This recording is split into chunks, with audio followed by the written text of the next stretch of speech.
So today, the very specific speaking situation I'm going to be talking about is going to be one in which there is one central speaker and an audience. So in this case, I was watching a TED Talk by an archaeologist who was using her profession and what she had learned to explain how history is very cyclical and how the things that are occurring in 2016, although they may seem apocalyptic, are not actually, because very similar events have occurred in very important historical times in the past. So during like the late Mesopotamian era, when basically the entire world of beginning civilizations, I guess you could call it, began collapsing because the economy of one region of the world, I think it was in the Mediterranean, began to collapse. And because everything was so interconnected, all the rest of the civilizations collapsed as well because their economies collapsed.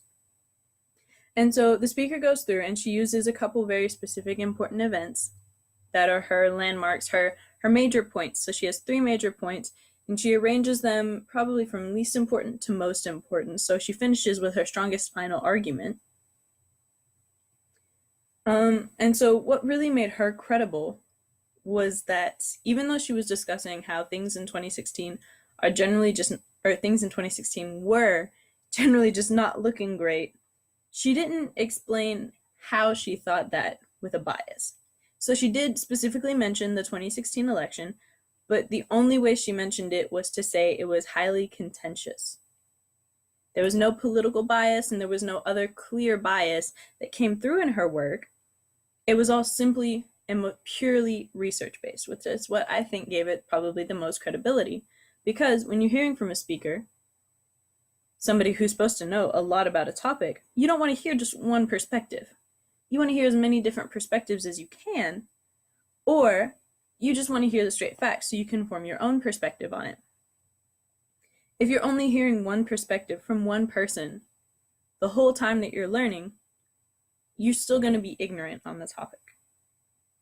And so I think for me, that's definitely something that built credibility with her, was that she remained unbiased. For her, it was, this is what happened in the past, this is how it's similar to today, bam, that's it, we're good, I've made my points. She was a convincing and strong arguer without being soapboxy, without seemingly limp. She just did everything she needed to do, and she didn't try to sway it in one way or another. Another thing was that she was very clearly very educated on her topic.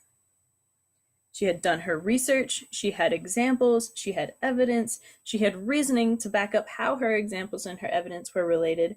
She did all the research. You could tell that all of these things were very reasonable things, and that was very convincing.